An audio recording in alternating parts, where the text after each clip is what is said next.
Jay-Z's legal team is scrambling after leaked footage, and voice memos of his lawyers pressuring and bribing witnesses has come forward. This footage proved that Jay-Z is desperate and is willing to do whatever it takes to get out.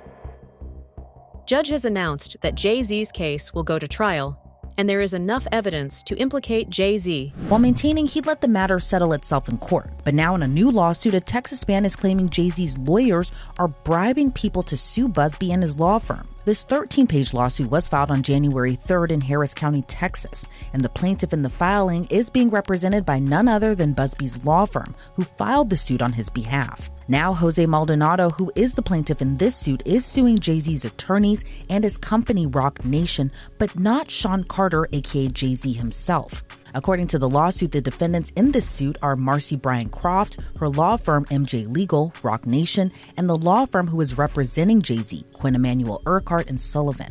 They allege the defendants conspired to obstruct justice by engaging in shadowy operatives to illegally get more than 24 current and former clients of Busby law firm to turn around and sue them. The suit claims Roc Nation is financing this alleged effort, while attorneys Marcy Croft and the law firm Quinn Emanuel are orchestrating this whole thing. According to the suit, the defendants' agents were pretending to work for the state of Texas and allegedly flashed fake badges, which the suit says wasn't very smart or careful, but also illegal. The suit states the defendants' agents offered as much as $10,000 to a former client to sue the Busby law firm, but the so-called agents were allegedly caught on audio tape red-handed. The suit claims attorney Marcy Croft, who is a lawyer but also a member of Team Roc, was orchestrating that whole effort. Then in another recording, those agents were describing in great detail the alleged criminal conspiracy. The suit claims they went so far to admit the lawsuits would be reported in the press, and some former clients already accepted money to join that alleged effort. As I mentioned, Sean Carter, aka Jay-Z, isn't named as a defendant in the lawsuit. However, the suit claims Roc Nation and Jay-Z are synonymous, given the mogul is the founder and chairman. The lawsuit acknowledges Busby's law firm filed the rape lawsuit against Jay-Z in New York federal court, and as a result, Jay-Z sued Busby's law firm in Los Angeles state court. But the suit claims while all of that legal back and forth was going on, Jay-Z's attorneys who represent himself and his Roc Nation denied in open court and in the press their involvement in the alleged scheme. Now back to Maldonado's claims. He claims the defendants used him as a pawn. He alleges on behalf of Marcy Croft, 2 people attempted to contact him many times and went so far as to go to what they believed to be Maldonado's home. Instead, they went to his dad's house and allegedly identified themselves as federal officers. After realizing they were at the wrong home, they continued to contact Maldonado, and Maldonado claims they were pushy. Once they got in touch with him, he claims those individuals said they were with the state and they were putting together a lawsuit on behalf of Marcy Croft and the company she worked for. The suit alleges Croft said she would assign Maldonado's case to someone who could get him a lot of money. Instead, Maldonado contacted the Busby law firm, and now they're suing for solicitation and civil conspiracy. In a statement to the Houston Chronicle, Busby said, quote, "The conduct alleged by Mr. Maldonado is illegal and unethical. We know investigators have gone all over the United States illegally contacting our former clients to try to entice them with money to sue our firm. According to Mr. Maldonado, we now know who is behind this effort. We won't be intimidated nor deterred in our important work. I expect more lawsuits will follow as we continue to hear former clients report this egregious conduct," end quote. But Marcy Croft fired back against the allegations, saying the lawsuit reeks of desperation. She also told the Houston Chronicle, quote, "For over 25 years, I've dedicated my career to exposing and dismantling networks of fraud and manipulation. I didn't ask to be a part of this fight, but now that he's dragged me into it, he should know that I'm not someone who backs down. Mr. Busby should be worried. Truth and justice are on my side, and I have every intention of holding him accountable." On the 8th of December, 2024, a civil lawsuit naming Sean Diddy Combs and Jay-Z as defendants in a sexual assault incident was filed. This lawsuit alleges that Jay-Z and Sean Diddy Combs raped and abused a 13-year-old minor back in 2000 during an after-party following the MTV Video Music Awards in New York City.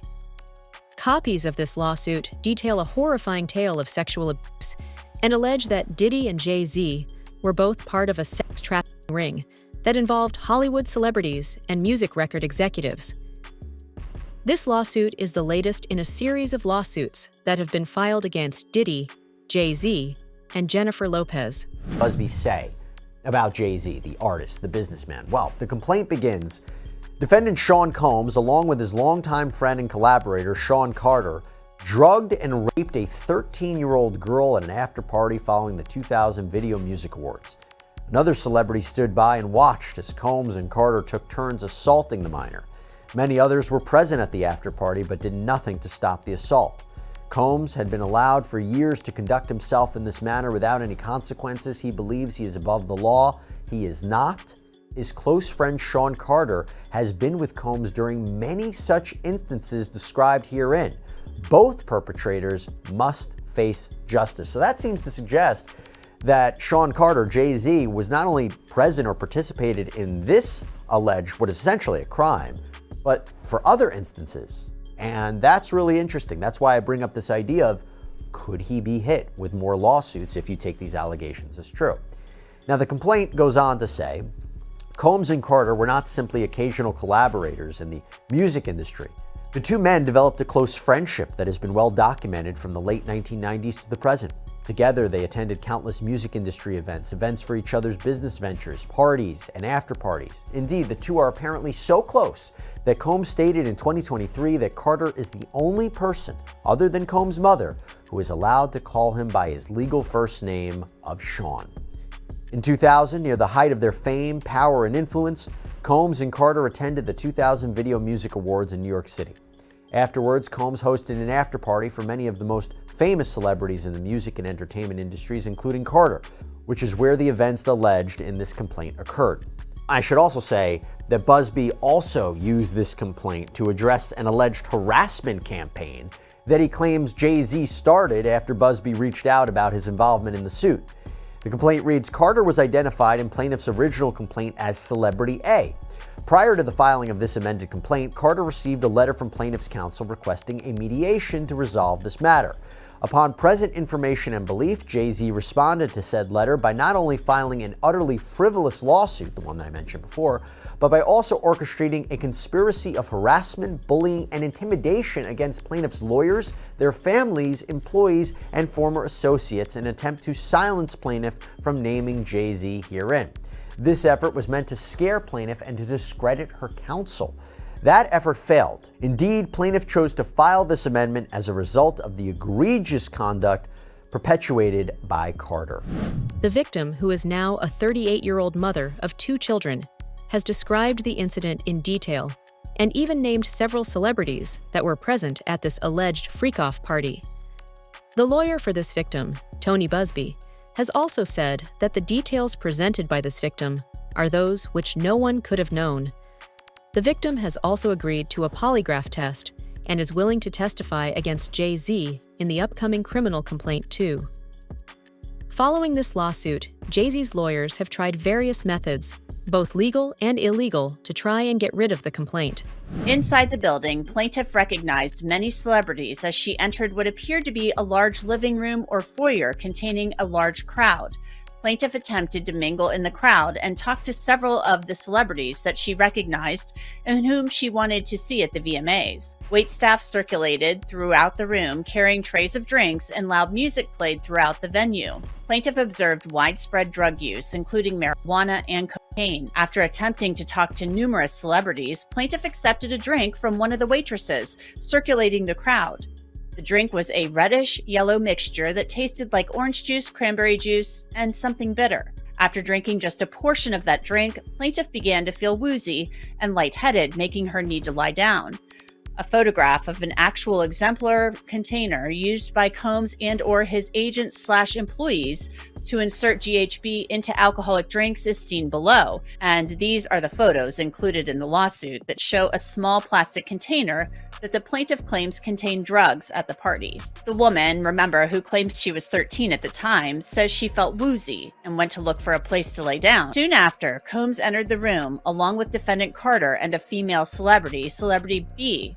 Plaintiff immediately recognized all 3 celebrities. Combs aggressively approached plaintiff with a crazed look in his eyes, grabbed her, and said, "You are ready to party." Combs then threw plaintiff toward a wall, causing plaintiff to fall. Plaintiff got up and stumbled, at which point Combs grabbed her again and threw her on the bed. At that point, Carter began removing plaintiff's clothes as she grew more and more disoriented. Plaintiff was held down by Carter as he vaginally raped her, while Combs and Celebrity B watched. After Carter was finished, he stepped back toward the wall, Combs then stepped forward and vaginally raped plaintiff while Carter and Celebrity B watched. Combs then knocked plaintiff down and attempted to force plaintiff to perform oral sex on him. She fought back, standing up quickly and punching out at the same time, hitting Combs in the neck. Taken aback, Combs stopped his attempt. U.S. District Judge Annalisa Torres has ruled that Jay-Z's legal team is deliberately trying to get the case dismissed, even though there is sufficient evidence for it to go to trial. And a federal judge has ruled the woman alleging she was raped by Jay-Z and Sean Diddy Combs can remain anonymous. The woman says both men raped her at a party when she was 13 years old. Jay-Z's legal team had fought to get the case dismissed, arguing his accuser should have to reveal her name. But the judge disagreed. ABC's Morgan Norwood has the latest. A legal victory for the woman who is suing Jay-Z for allegedly raping her when she was 13. A federal judge ruling the woman can proceed with the case while remaining anonymous, at least for now.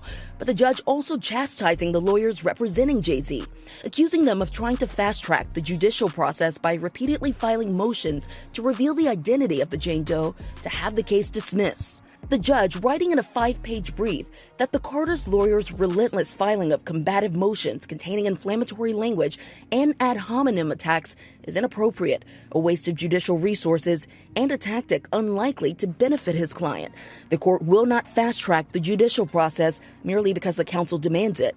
This latest legal twist coming after the recently filed civil lawsuit by Jane Doe, claiming that Jay-Z, whose real name is Sean Carter, and P. Diddy, drugged and raped a 13-year-old girl at an after-party after the MTV Music Awards in 2000, while an unnamed celebrity watched.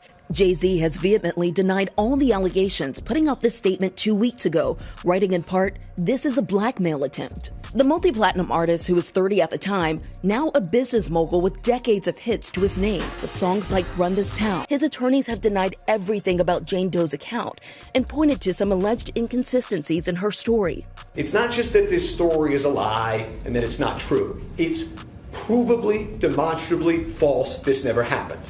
The judge writing that while Jane Doe can remain anonymous for now, she may be required to reveal her identity at a later date to allow Jay-Z's lawyers to collect facts necessary to prepare for trial. Oftentimes, when someone is accused of a crime like this, the accuser doesn't want to be named, and if they are forced to be named, we have seen certain people decide to drop the lawsuit altogether.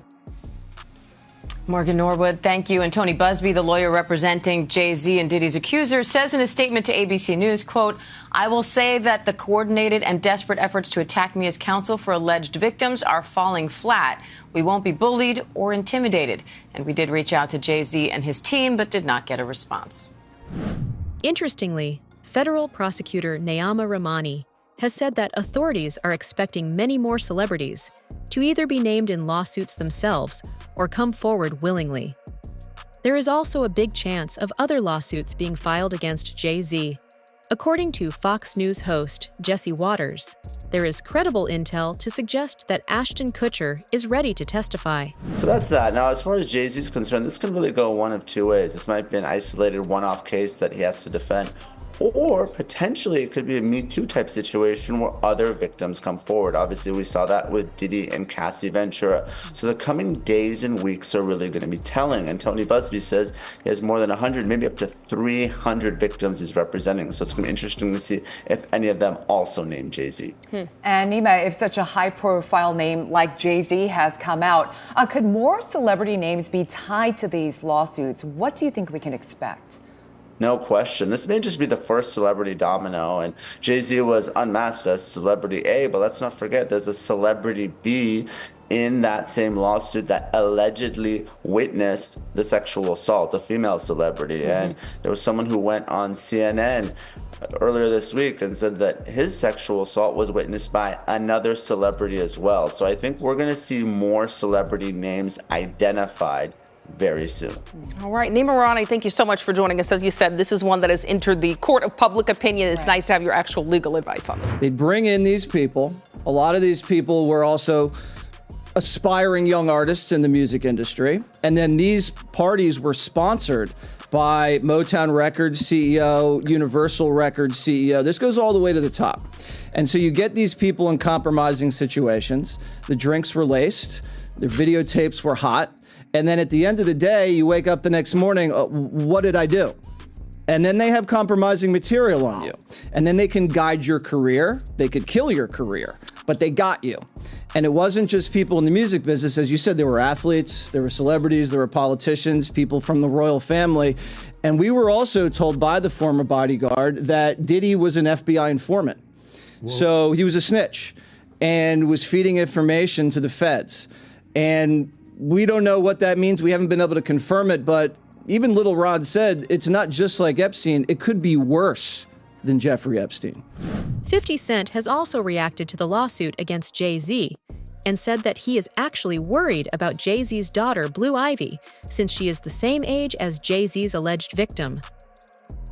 50 Cent's upcoming docuseries, Diddy Do It, set to release in early 2025, allegedly contains exclusive details about Jay-Z and Diddy's connection. And according to reports, both Diddy and Jay-Z are trying to file cease and desist orders to stop it. There's an accusation about Jay-Z and Diddy and a teenager, 13-year-old teenager. Right. And we were speaking about just the statement. Right. The statement, you were saying you felt like that was calculated. That was, the statement is something from, you can tell it was written by a lawyer. Because there's a point where it kind of gets aggressive. He says, you're going to find out, like how I'll handle this. And that's an attorney want to be combative with another attorney. That's not like your publicist wouldn't say those things. This is on your put that out. Yeah, this is on 50? Yeah, it says I don't know what's going on, but are we still going to have the Super Bowl? I'm just asking for a friend. Yeah, I'm asking for Kendrick.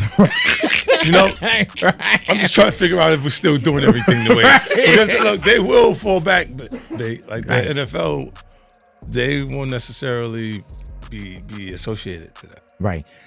Why do you not insert yourself, but you're on top of every topic, right? Yeah. I'm just watching. I'm participating. I'm being part of culture. I'm just telling my opinion. Right. Look, because you're part of the culture. Like I can't say anything now. I'm out of it. I'm like I'm going to Dre's studio and just sit with Dre a little. Right. And then maybe I stay out of trouble. Nah. And you don't throw out allegations, but you kind of poke fun at them. You just ask questions. You're not worried that it comes back your way. Like people dig up your past and try to pull stuff up. I don't got that shit in my past. I'm not. Everybody got a little bit. Look, not that it's real enough. I took a pill, but it was for me to perform better. For her to remember, buddy. I didn't fucking give her a drink so she forget what the fuck happened. What the fuck is going on here, bro? Yes, I took the drink. I gave me the fucking drug to perform. So she could remember and possibly love me for that. Did it work? What the fuck? Yo, bro, look, I'm doing pretty good. Doing pretty good. You know what I mean? But I'm just saying, this is the opposite of normal shit that we're talking about, bro. That is why. I don't know why it's so hard for people so just for to people to feel like you would have something or you would have reserved energy because you feel like you was doing it too. This is people that are looking on separation between their hardships or their the things that they got going on that would be issues and what a celebrity's issues would be. Wait, what does that mean? They think all celebrities are doing the same thing. Yeah. Right, and when you see, if I wasn't saying anything, guess what? You could safely say that a person on the outskirts that is not involved in hip-hop culture could think that everybody in hip-hop culture is with that shit. The victim filing lawsuits against Diddy and Jay-Z has given an exclusive interview to NBC News and detailed everything that went on at Diddy's after-party. She claims that Diddy's limousine driver told her that she was Diddy's type and escorted her to the party. Once she got inside, pre-made drinks were served to her, a minor. After drinking just one drink, she started to feel dizzy and decided to lie down. Once she came back to her sense, Diddy and Jay-Z were allegedly raping her. Other celebrities were also present at this party and could see what was happening, but did nothing to stop it, and instead only helped Diddy and Jay-Z cover it up. You should always advocate for yourself and be a voice for yourself. You should never let what somebody else did ruin or run your life. A 38-year-old mother from Alabama who has filed a lawsuit accusing Sean Diddy Combs and Jay-Z of raping her when she was 13 years old is speaking out to NBC News for the first time. She asked us not to reveal her identity. What made you want to come forward and talk today? Because I think that I've been quiet long enough about what I've been through, and it's been hard enough to be quiet. But it's a chapter of my life that I'd like to close. You weren't scared to be all alone? No, with having autism is like feeling like you live your life in a shatterproof juggle ball. The world's on fire. The fire is inside the ball with you, but there's no way for you to get out. In addition to having autism, the woman says she suffered a head injury. The night of the 2000s VMAs, she says a friend drove her from Rochester, New York to Manhattan, a more than 5-hour drive. Her attorney provided NBC News with the name of the friend who has since died. The woman says she spoke to Combs's limo driver, who offered her a ride to an after party. I stumbled upon Diddy's driver, who told me that I was exactly what Diddy was looking for. What did you think when he said that to you? I thought it meant that I was just pretty. She went to a White House, she says, where she spoke to musicians Benji Madden and his brother. I'm talking to Benji Madden about his tattoo because, I have about his tattoo that's the Last Supper, because I have a religious background. So it was just something to talk about. At the after party, she says she had a drink that made her feel woozy. Then she says Combs and Carter took turns raping her while a female celebrity watched. JC comes in and rapes me.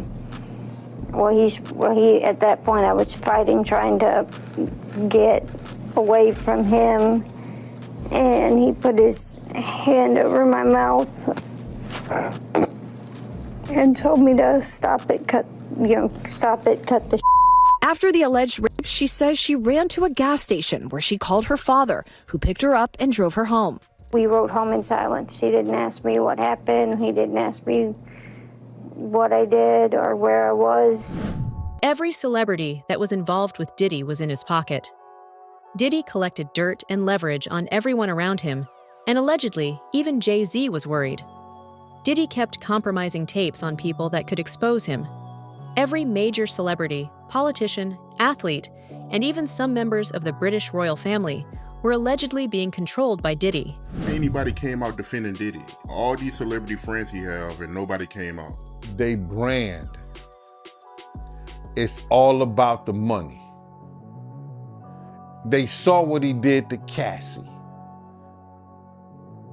With the kicking, the punching. They saw what they did to Cassie. They know that nobody in America liked that.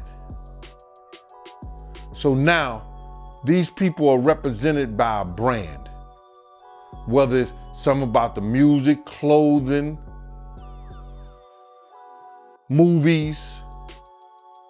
They're not gonna come out and speak on nothing that has anything to do with them. And they praying that they not on the tape